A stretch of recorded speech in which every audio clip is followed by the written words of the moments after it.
我也都爱大家 especially him 以后别做朋友ไม่เป็นไรน่ารัก可愛大家好係我俾你啦，今期我哋請咗新嘅嘉賓嚟啦，掌聲俾個氣。首先請佢哋嚟自我介紹先。大家好，我叫蔡有福。大家好，我叫林小璐。第一樣嘢，先請佢哋為對方做自我介紹先。畢竟佢哋最近有一部新劇，啱啱大結局就係《世紀之外》。His off-road play as V。His style play as San。你哋已經合作咗好多次，咁想問下今次嘅合作同之前有咩唔同 ？This is different every time that we work. So this is the second time that we work as a series, as a drama, and as an actor. So we grow up. We have been working for 3 years. We gain a lot of lessons from each other. For example, this time we have to face the situation that we haven't faced before because of the director very serious, the set of the drama very serious because everybody very professional in the 121. So we have to grow a lot. This time, I think that he learned a lot. ก็ถ้าสมมติสิ่งที่มันแตกต่างผมรู้สึกว่ามันคือการที่เราได้แบบได้เจออะไรที่มันประสบการณ์ใหม่ๆไม่ว่าจะเป็นประสบการณ์แบบการแสดงหรือประสบการณ์ในการที่แบบเราได้เจอกับคนแบบเราได้ใช้ชีวิตเราได้รู้ว่าเนี่ยการทำงานกับ professional จริงๆหรือว่าการทำงานที่มัน intense จริงๆเนี่ยมันเป็นแบบยังไงครับ This drama is really different from your guys' previous one, and this time you play the character is over 100 years old. Do you have any preparation you did before shooting this series? Sure, I prepare a lot. I prepare about the acting for 3 months. We spend 3 months for fighting the character, being 124 years old man. So we have to think about the concept of the people who live in 100 years ago. How it's going how the 100 year teach make people the thought. I have to think about how they think, the mindset about the thing that we used to be in 100 years ago, and now what about they think in the side of the love, something like that. Very very hard. Very hard, but I thought you did really good. Thank you. So some eye contact or some the action really looks like an old man. The action scenes you learned on that day, right? Just the shooting day. You say I don't need any stand-in. I can do it by myself. And then why you really be confident to do the action? Because I thought the action is not really easy. He is a performer.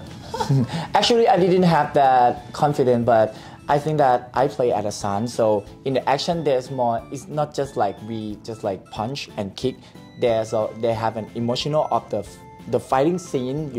and I have the basic of martial art. I used to learn it before, but I have never used it before. I was sure that I can dance, so I know my body, my posture, so I feel that I can do it. So I told the director that, can I do it? If I didn't do it myself, I afraid that I am going to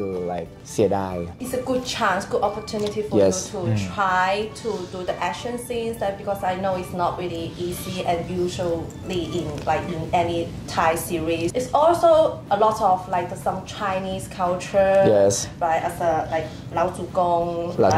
yeah, Lao Tzu Gong, right? For off-road, it seems like you really feel pressure, stress. Yes. About this series, right? ก็ความกดดันของผมรู้สึกว่ากดดันตอนที่เราทำงานเพราะว่าเรารู้สึกว่าเวลามันค่อนข้างที่มันจะสั้นแล้วก็เรารู้สึกเราแบกรับหลายๆอย่างไว้แบบเหมือนโฮลดิ้งไว้ไม่ได้ครับไม่สามารถที่จะโฮได้มันก็เลยรู้สึกว่าเรากดดันตัวเองเยอะมากแล้วก็จริงๆมันมีแรงกดดันหลายๆอย่างที่แบบผมรู้สึกมันเลยทำให้ผมแบบกลัวที่จะเล่นหรือว่าแสดงอะไรออกไปด้วยครับ The director is very scared. โหจริงๆมันเขาสอนคือวิธีการทำงานผมอาจจะแบบยังไม่ค่อยคลิกหมายถึงว่าผมอาจจะปรับตัวไม่ค่อยได้นี่มากกว่ามันเป็นแบบที่ตัวผมเองแล้วก็พอหลังๆพอเริ่มปรับตัวได้รู้ว่าแบบต้องทำงานยังไงก็ ง่ายขึ้นครับง่ายขึ้นแล้วก็สามารถจัดการกับความกลัวตรงนั้นได้ก็ดีขึ้นครับในทุกๆคิว How did you to cope with this pressure จริงๆผมก็ทำทุกอย่างแบบไปออกกำลังกายถ้าสมมติมีเวลาหรือว่าถ้าสมมติไม่มีเวลาจริงๆกลับมาต้องกลับไปถ่ายต่อก็คือเราจะหาอะไรดูแบบดู YouTube ดู YouTube ดูอะไรที่แบบเป็นแบบตลกอะไรที่ทำแบบว่าเป็น positive ให้กับเราเป็น energy ให้กับเราได้ไม่ต้องคิดมากเราก็จะขจัดความแบบกังวลตรงนั้นออกไปถ้าในระหว่างวันใช่ไหมครับจะน้อยครับเพราะว่ามันจะเหมือนแบบเวลาเราทำงานจะมีติดไวเลสอยู่ตลอดเวลาการทำงานในกองนี้จะสอนว่าทำหน้าที่ของตัวเองให้ดีที่สุดก่อนแล้วเราค่อยไปโฟกัสคนอื่นใช่ในระหว่างวันกลายเป็นว่าเราจะได้แค่สู้ๆแค่นี้สู้ๆนะอะไรอย่างนี้แต่ว่าเราจะแบบ deep talk แบบเรามาแบบสรุปกันหลังจากที่เราแบบจบวันนั้น In the end of the day ใช่ The end of the day เพราะเราจะคุยกันแบบว่าวันนี้เกิดอะไรขึ้นแล้วเราจะแก้ปัญหานั้นยังไงhow to fix it ใช่ครับผม I really agree like that would say you grow up a lot because I saw oh wow Afro wow acting very well thank you and then I remember the one scenes in episode 4 Fox Fox what do you think about that scene ก็ซีนนั้นเป็นซีนที่แบบเป็นซีนที่สวยมากๆเป็นซีนที่ผมรู้สึกว่านี่แหละคือซีนที่มันจะมีความแบบเราเป็นนางจิ้งจอกเราจะมีคาแรคเตอร์ที่แบบเราสามารถเล่นได้มากกว่าการที่เป็น V เพราะฉะนั้นแล้วมันจะมีความ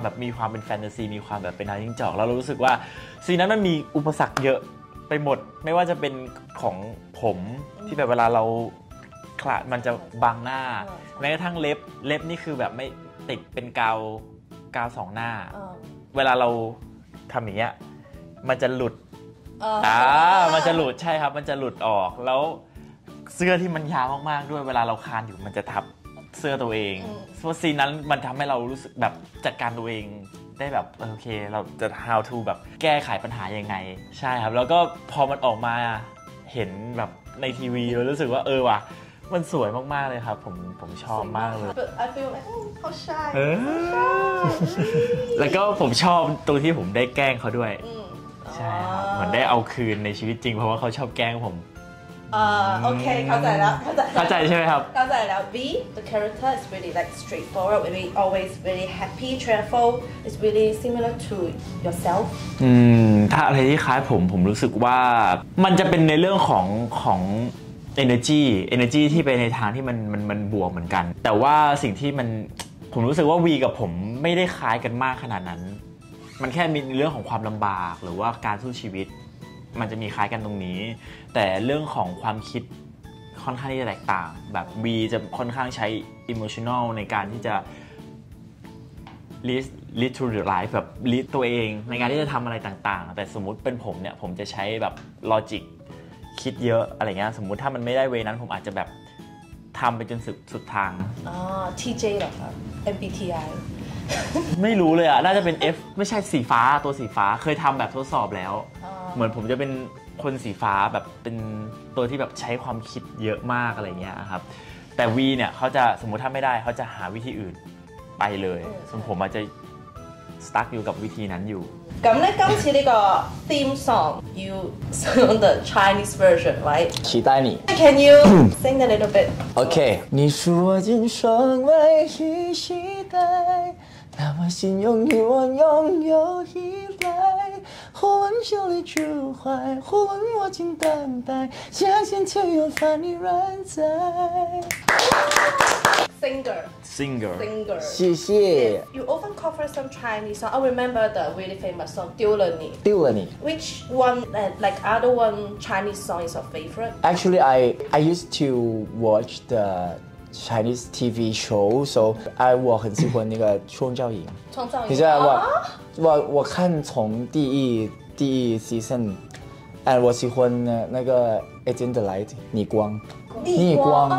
也许我一直害怕有答案遗憾没有得到又好狠心害怕用力就留下那是微光那力量然后在我在中国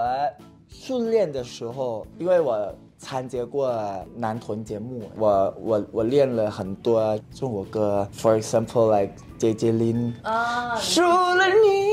为了一零下一万，比我还会，我都不记得这些歌词哎。有名的歌，这个以后别做朋友，朋友不能听说。这是周信，这是周是吗信哲吗？你好不好？哇，好对那棒！个。但是有中国粉丝跟我说你要唱爱歌了，对因为只有伤心的歌，因为我的真的生活只有爱情，要唱爱。你的爱情在哪里 Everywhere around me, yes. 大家都爱你。我也都爱大家，especially him. Yeah. 这是 different 爱 Yes. different 不一样，不一样。The next question is, you think the singer is more like harder or actor be more harder? For me, it's different because I have been singing for like 20 years since I was young, but there's always the thing that we seek for singing performance when I join an acting industry. So I learned a lot from acting. There's a thing that acting help for singing, and there's many things that singing help for acting. But acting use a lot for singing performance, so I think it's different. But for me, acting is more harder because it's a thing that I have just learned it. ผมว่ามันคนละแบบเลยครับมันคนละแบบรู้สึกว่าการร้องเพลงกับการแสดงเนี่ยมันคือการ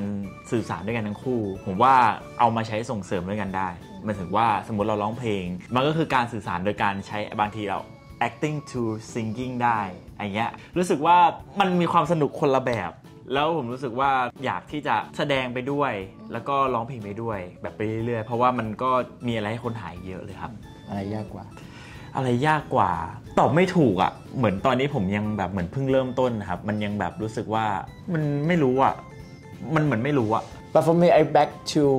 the start when I was start to sing. It's easier than start to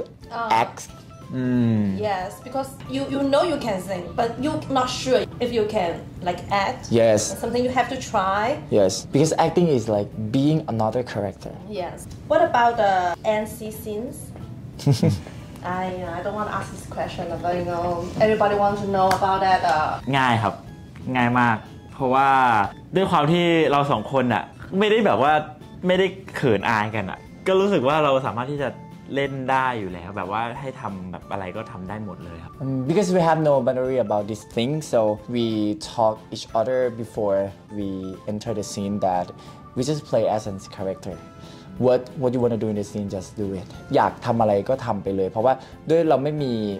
มีบันดารี่อยู่แล้วพอคาแรคเตอร์เขาอยากทำอะไรมันก็เป็นณโมเมนต์นั้นแล้วว่าคาแรคเตอร์เขาอยากจะออกมาอย่างไร Just professional. NC scene it's just a scene that มันก็เหมือนกับทุกๆซีนนะครับ NC มันก็คือซีนหนึ่งซีนที่ผมไม่ได้ไปโฟกัสว่ามันเป็น NC มันก็คือหนึ่งซีนที่จะเล่าเรื่องออกมา It's part of the series. Yes ใช่ครับมันก็ไม่เหมือนชีวิตจริงชีวิตจริงก็อาจจะไม่ได้เป็นอย่างนั้นก็โฟกัสในแบบว่า situation ตรงนั้นโฟกัสโมเมนต์ตรงนั้นว่าแบบความรักของวีกับซานในการที่แบบวันนี้เขาได้ดื่มด่ำความรักกันแล้วอ่ะชีวิตจริงเขาจะร้ายกว่านี้ก็ได้ใครจะไปรู้ก็แบบว่านั่นแหละครับมันคือแล้วก็ภาพของผู้กำกับที่เขาส่งแบบอยากจะเล่าด้วยครับแบบมีความแบบรักหวานซึ้งมีความแบบโอ้ยอยากจะดูดดื่มอะไรเงี้ยมันจะเป็นซีนที่ค่อนข้างที่จะ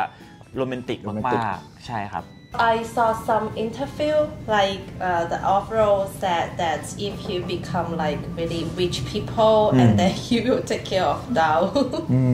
If that day really comes, how would you reply to off-road? Do you still remember the word that you promised to me in that interview? I think it's just like I didn't want that thing actually, but I'm glad to hear that. I'm sure that he's gonna be rich because he planned well. So, but on that day I still work hard. I'm sure that.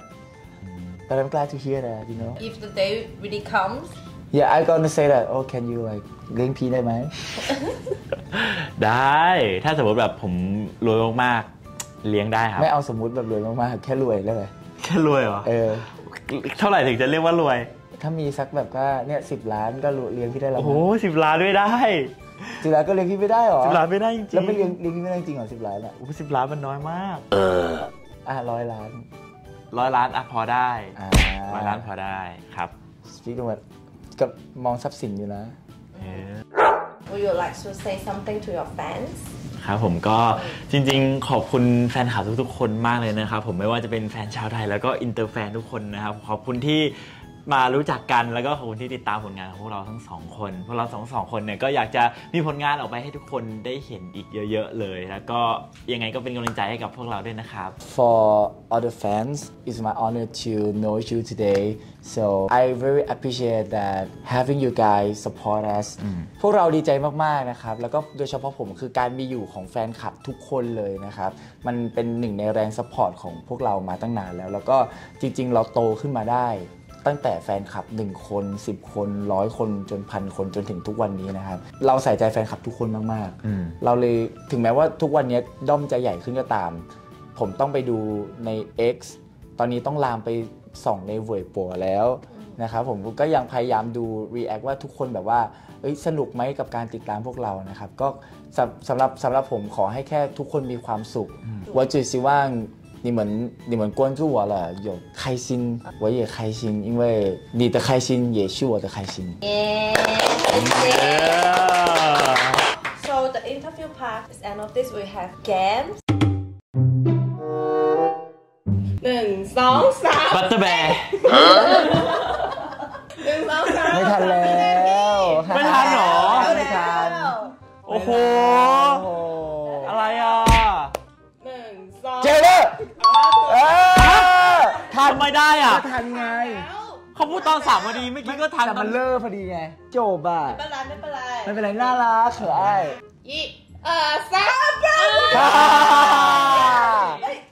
My friend Yeah 那名字呢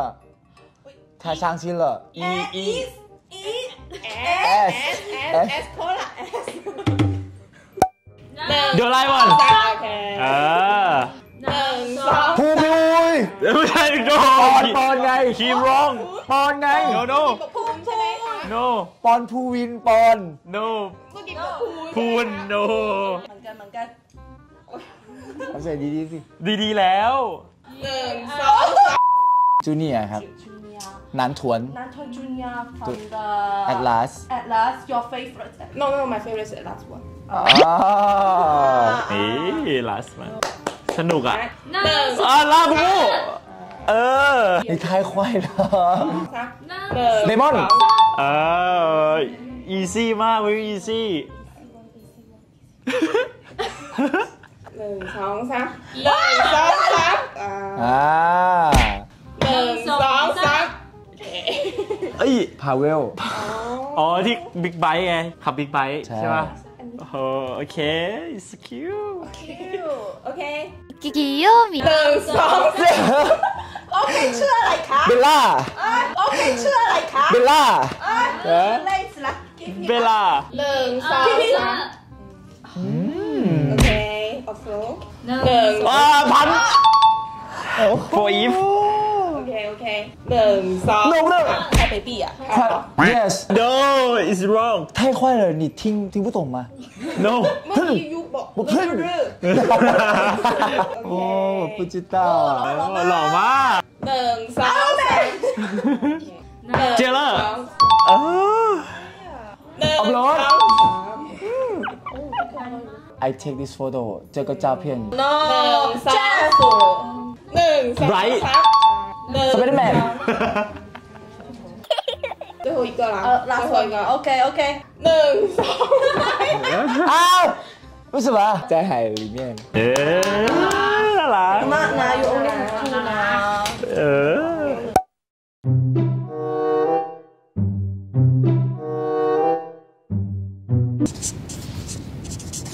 โอเค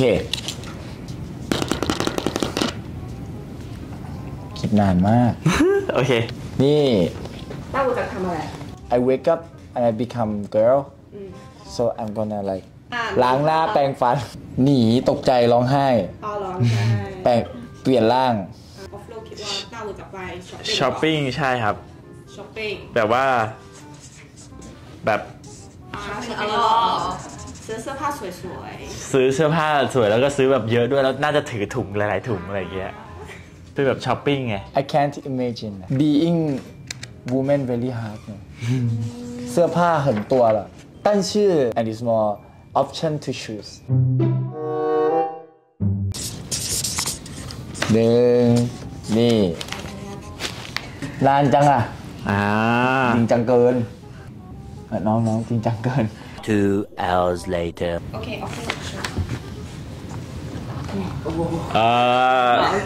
global lead passive จริงจังเกิน global lead passive and อันนี้ capital gain หุ้น stock gold and shop travel 3 portion TJ อ่ะ TJ อ่ะ yeah นี่อย่างแรกที่ทำเขียนว่า invest ลงทุนอย่างแรกที่ทำโอเคเราเหมือนกันนะ invest for passive money and give to him my money here my money ต้าอูนี่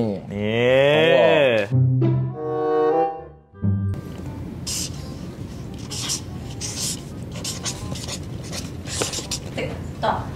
เสร็จแล้วครับ 3 2 1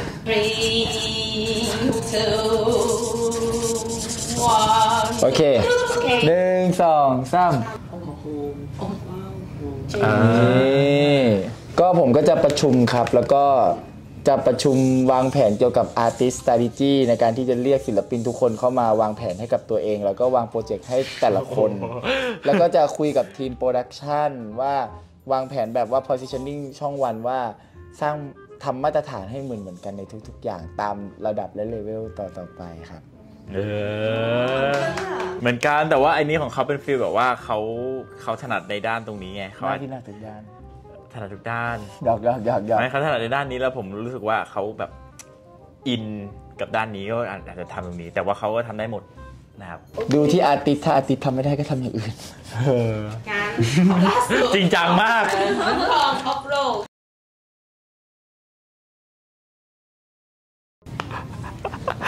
รู้แล้ว write hard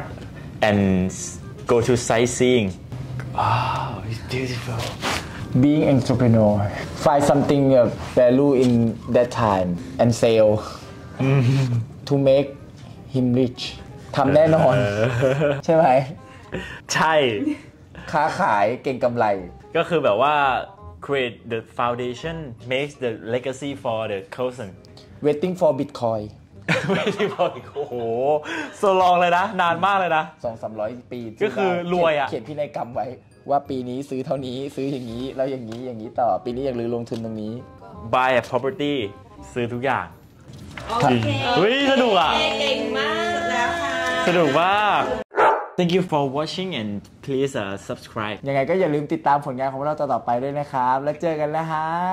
So please stay tuned in the next project เย้บ๊ายบายไตก้าโหออยเลยเตออยเลยเตออยเลยเตออยเลยเตออยเลยเตออยเลยเต I love you guys ออยเลยเต你知道吗我教你中文你พี่จะสอนภาษาจีนเกี่ยวกับมือ这个是手掌这个是手背手掌手背但是你是我的宝贝可以吗可以ผมรู้แค่คำเดียวคือป๋อเป้แต่รู้เลยว่ามัน this is a joke this is like some sentence like หวานอ่ะหวานรู้ไหมว่าพี่มีจุดอ่อนคืออะไรไม่รู้จุดอ่อนของพี่ก็คือหนูไงจุดอ่อนของพี่ก็คือหนูไงWe take the photo push the glass ช่วยนี่可爱